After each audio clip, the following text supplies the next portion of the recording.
साईं मूंखे तक़रीबन 7-8 महीना थी विया आहिनि बीमारी खे, कैंसर खे। ऐं मां वाल आहे उनखे तक़रीबन 2-2.5 साल थी विया आहिनि। उनखे फारेज बि आहे ऐं शुगर वग़ैरह बि अथसि। बाक़ी मूंखे अञा ताईं हालत ख़राबु आहे। तव्हां ॾिसी था सघो था।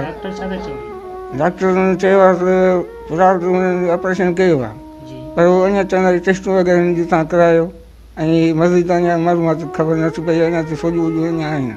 हे तव्हां ॾिसो सॼो मतिलबु अञा ताईं रहियल आहे। तव्हां एतिरे टाइम खां बीमार आहियो, तव्हांजो ऑपरेशन थियो आहे, घर पंहिंजो आहे किराए जो आहे ऐं ख़र्चो कीअं थो हले? घर किराए जो आहे, तक़रीबन 3500-4000 रुपया किरायो ईंदो आहे ऐं बिजली बिल अलॻि आहे। ऐं बाक़ी जेको आहे सो थोरो माइट मिटनि थोरी घणी हेल्प कई ऑपरेशन में।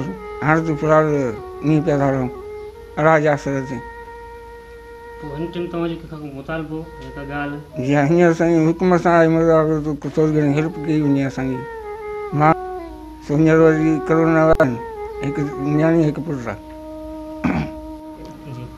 असांजो पुराणो दोस्त आहे, सुठो दोस्त आहे, दोस्त न बल्कि भाउ आहे असांजो।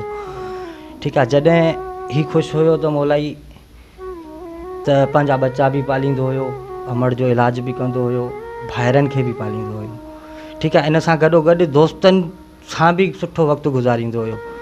पर छा अफ़सोस, अलाए किथां हीअ बीमारी हिन जे लाइ अची वई ऐं हिनखे इहा बीमारी जो लॻी वई तक़रीबन 7 महीननि खां वठी। मूंखे बि ख़बर न, अचानक ख़बर पई यार, रेस ख़बर पई त अस्पताल में आहे। जॾहिं उते वियोमांसि, पुछियोमांसि छा आहे, त कुझु ॾेखारियईं, रिपोर्टूं ॾेखारियईं त डॉक्टर रिपोर्टूं ॾिनियूं आहिनि, हीअ जेको आहे त तोखे कैंसर थी आहे। ऐं हाणे मां छा कयां? पोइ कुझु कोशिशि कईसि, कोशिशि करे जेको हिन जा 4-5 माइट हुया, सोट हुया, मासात हुया, कुझु सुठा दोस्त हुया हिन में 2-4, जिन 5-5, 2-2 हज़ार करे हिन जो चयो, 5 कुझु पैसा करे असां हिन जो इहो मसइलो हल करायोसीं। ऑपरेशन थियो, अची वियो। 2 सालनि खां वठी हिन जी इहा कुराड़ी अमड़ खे तक़रीबन हिन खे बि 2 साल थी विया आहिनि। फालूदा अथसि, बीमार आहे वीचारी। ऐं जॾहिं हुयो त अलाह हिनखे, अलाए कि जॾहिं ख़ुशि हुयो, सेहतमंद हुयो त अलाए किथां ॾींदो हुयुसि, पंहिंजी अमड़ जो बि इलाजु कराईंदो हुयो। पाण वठिजी जो हुयो, हाणे वीचारो हिते रहिजी वियो। त ऑपरेशन थी वियो, शुक्र अलाह जो, तक़रीबन मसइलो हल थी वियो। पर हींअर बि तक़रीबन 2 महीननि खां वठी, 2.5 महीननि खां वठी डॉक्टर हिनखे चयो अचो टेस्टियूं करायो।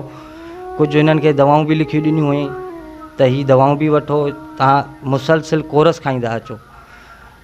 त जेके माइट हुया, दोस्त हुया, जॾहिं कम ते वञनि पिया, कंहिं कंपनी में मज़ूरी कनि पिया, पंहिंजो घर बि हलाइनि पिया, हिन जी बि महिनत कोशिशि करे हिन जी बि सपोर्ट कनि पिया। पर हिन कोरोना में लॉकडाउन में तक़रीबन सभु बेरोज़गार थी विया आहिनि। हालात अहिड़ा थी विया आहिनि, सभु मजबूर थी विया आहिनि। सो कंहिंजे वस में का मुतासिर पुर जूं ॻाल्हियूं ॿुधियूं। हिनजे दोस्त चवणु हो त जॾहिं लॉकडाउन न हो त हिनजे दोस्तनि ऐं माइटनि जी मदद कई, वसार हिनखे सपोर्ट कंदा रहिया। हींअर मुतासिर पुर जो चवणु हो त लॉकडाउन जे करे जेके हिन जा दोस्त, हिन जा माइट हिन जी मदद करे रहिया हुआ, उन्हनि पंहिंजो हथु रोके छॾियो आहे। छो जो लॉकडाउन जे करे हिन टाइम सभु मुतासिर थी चुका आहिनि, सभिनी जा रोज़गार ठप थी चुका आहिनि। ऐं हिनजो इहो बि चवणु हो त इन्हनि हालतुनि जे करे हिन पंहिंजी फैमिली, शादीशुदा आहे, हिन जा 2 ॿार आहिनि, पंहिंजी फैमिली पंहिंजे सहुरे घर मोकिली आहे। छो जो ही पाण बीमार आहे, हिन वटि एतिरा पैसा न आहिनि जो घर जो ख़र्चो ऐं प्लस में पंहिंजो इलाजु कराए सघे, जंहिंजे करे हिन पाण त उहो वज़न लाहिण जे करे पंहिंजी फैमिली पंहिंजे सहुरे घर मोकिली आहे। हिन जो इहो चवणु हो त डॉक्टर चवनि था अगरि कंहिं सुठी अस्पताल में, कंहिं महांगे अस्पताल में इलाजु कराइजे त हीउ सिहतयाब थी सघे थो। हिन सिंध हुकूमत खां ऐं सरंदी वारनि खां मुतालबो कयो त हिन नौजवान जी ज़िंदगी बचाई वञे। कैमरामैन ज़ाहिद ज़ोरानी सां गॾु जमशेद ज़ोरानी, सोच TV, मलीर, कराची।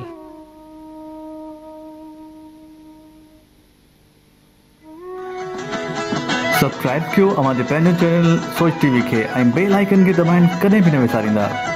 सब्सक्राइब करें आपके अपने चैनल सोच TV को और बेल आइकन पर क्लिक करना ना भूलें।